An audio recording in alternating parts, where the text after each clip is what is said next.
اللهم إنا نسألك علما نافعا ورزقا طيبا وعملا متقبلا يا رب العالمين. السلام عليكم ورحمة الله تعالى وبركاته. وين سلامي صاحب يال كسو دوادا Somali Community College iyo casharadeen ku saabsan barashada luqadda Englishka ayaantan waan kala yar maqnayn marka waxaan rajeynayaa inaad wacantiin isku soo noqod wanaagsan the press cashirkan caawa maanta wuxuu ku saabsan yahay wax la yiraahdo the present continuous. waxaan ku soo jirnay cashiraha the present simple.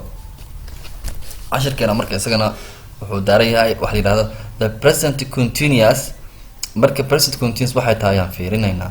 The present continuous is used waxaa loo isticmaalaa to talk about continue action in lagala hadlo ficil soconayo that are happening kaasoo dhacayo in the present moment waqtigaas xaadirkaas dhacayo ayaa looga hadlaa.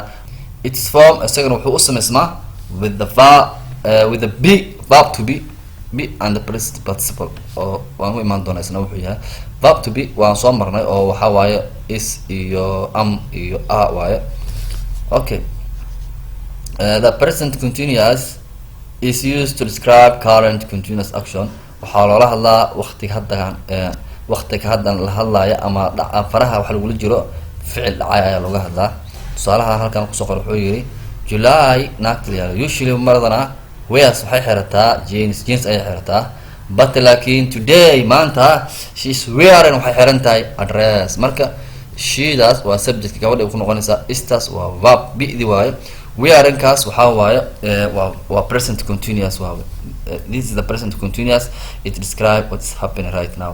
marka ficilka markii verb markii ing lagu daro ayaa wuxuu ka hadlayaa waxaad dhacay happening right now waxaad dhacay. marka wears kaas waxaa waaye this is the present simple. s ayaa lagu daray present simple ayay noqonaysaa. waa kasoo hadlay it describe repeated action wax mar walba dhacay ayuu ka hadlaa present simple ah. islaanta mar walba waxay xiran jirtay jeans ay xiran jirtay laakiin maanta waxay xiranaysaa dress abaayad waxaas xiratay. July usually wears waxay xiratay jeans ay xiratay jeans ay xiran jirtay badanaa but laakiin today maanta she is wearing waxay xiran tahay a dress. marka sentence-ka qaybta horan waxaa waaye waa present simple, qaybtan dambe she is wearing a dress waxaa waaye waa present continuous oo ing markii lagu daro verb waxay noqonaysaa present continuous. How to form suu u sameysmaa present continuous wuxuu u sameysmaa subject-ki oo she waxaan leenahay she is wearing a dress. marka wearing kaas waxaa waaye present participle ing ayaa lagu dirayaa. marka she is maxaa dhigtaa haddaa aragtid waxaad dhihi kartaa am ayaa socon karta I am wearing a dress waxaan xiranahay dress ama I am wearing jeans. marka present simple adoo hadlaayo waxaad ficilka faraha kula jirta aad ka hadlaysaa. marka waxaa waaye subject-ka oo faacilka verb to be oo am is a oo soo raacayso midkii ay noqoto verb ing ayaa ku daraysaa then rest of the sentence waa isticmaalaysaa. Okay, further example tusaalooyinka waxaa waaye further example waxaan nahay we are walking the dog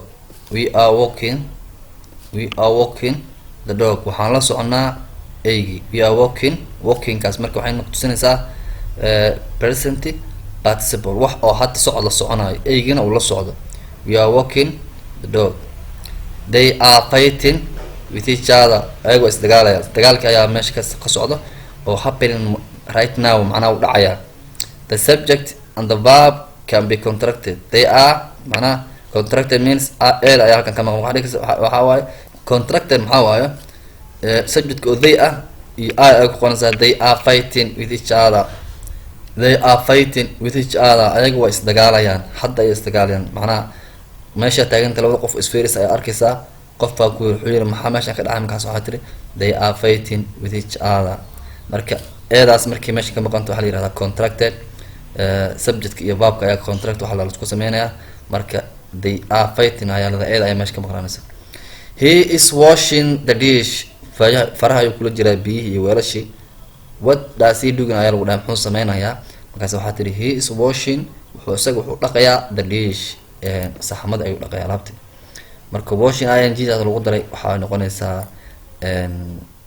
present simple. She is relaxing ayada way nasanaysaa at the moment hadda way nasanaysaa waqti hadda qofkii oo sofa set ku fadhiyo.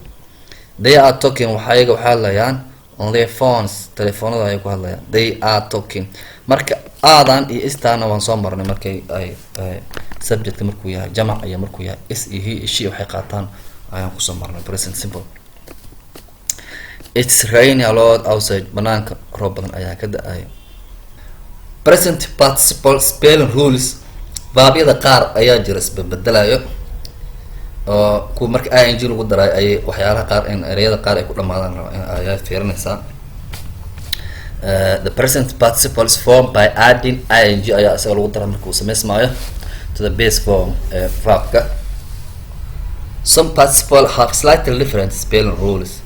Laakiin verbka marmarka qaar ayuu waxyaalo iska bedelaan. Tusaale ahaan juice marka dhahdid ay leeta i ku dhamaato ida ayaad ka bixinaysaa waxaa la yiraahdaa juicing ayaa la yiraahdaa juicing. Tie ayay ku dhamaanaysaa ty ayaad ka dhigaysaa tying ayay noqonaysaa. Ida ayaa waxaad ku bedelaysaa y. Shop waxay noqonaysaa shopping. b kale ayaa ku daraysaa marka shopping ayay noqonaysaa. Double the last letters unless it is s. haddii s ku dhamaato maahan inta kale waa double garanaysa. Tusaalaan w x or y. Where waxay noqonaysaa wearing ing to form. Marka tan wear ing ku daraysaa tan juice ida ayaa ka bixinaysaa ing ku daraysaa tie ida ayaa y ku bedelaysaa ing ku daraysaa shop b ayaa ku daraysaa. Marka saas ay spelling rulekaas ayay leeyihiin. For example, they are opening a store next week. Opening ing ayaa ku daraysaa. Don't double the last letter because the final syllable is not stress. Okay. Harry is always lying to his mother. Lie or lie dahayd ayaad ly ku daray marka ing ayaa ku daraysaa. Marka i waxay isku bedelaysaa waxaad ku bedelaysaa y. ing waa ku daraysaa. Terry is mopping the floor. meesha waxaa qaay macnaha tirtiraya maxaa waaye is mopping. mop ayay ahayd b kale ayaa ku dirtay ing ayaa ku daraysaa. I am cutting some apples. waxaan jarayaa waxaa yaroo tufaax. marka cut t ayay ku dhamaatay t kale ayaa ku daraysaa ing ayaad raacinaysaa. My mother is baking us a cake. hooyo waxay noo qasaysaa cake ayay sameyn hagaajin rabtaa. Baking marka back ing ayaa ku daraysaa idan.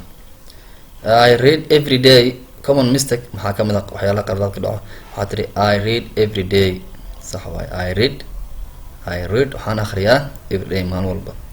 I am reading right now. hadda ayaan akhrinaya. I am reading right now. I own 2 cars. waxaan leeyahay 2 gaari. I am owning this marka I am owning 2 cars this. I own 2 cars. 2 gaari ayaan leeyahay. marka everyday daas iyo right now si kula duwan aragtaa. waxaa dhida I read every day iyo I am reading right now.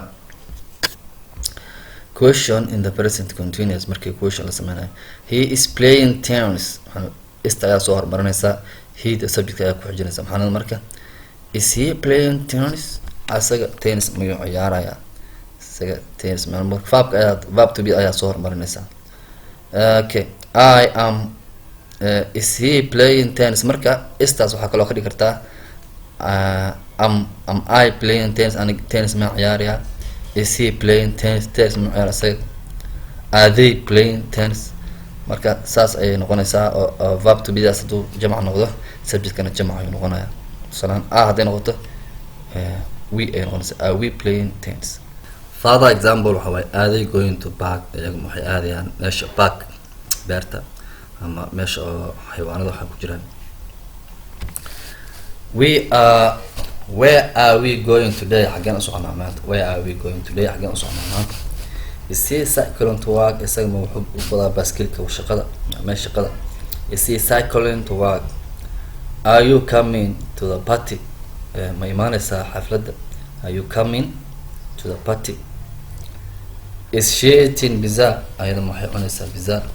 what are you eating for dinner. maxaad cuni casho. are they working late. ayaga xilli dambe ma shaqeeyaan.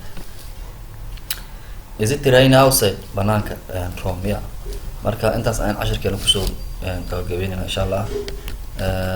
waxaan rajeynayaa inaad ka bogateen channelkan subscribe hala saaro. cashirkan buuggan wuxuu ku jira qofkii rabo buug waxaa waaye English for everyone qofkii u baahan buuggan wuxuu ka helayaa telegramka. marka aad ayaan in wada salaamayaa. asalaamu calaykum waraxmatullahi tacaala wabarakaatu.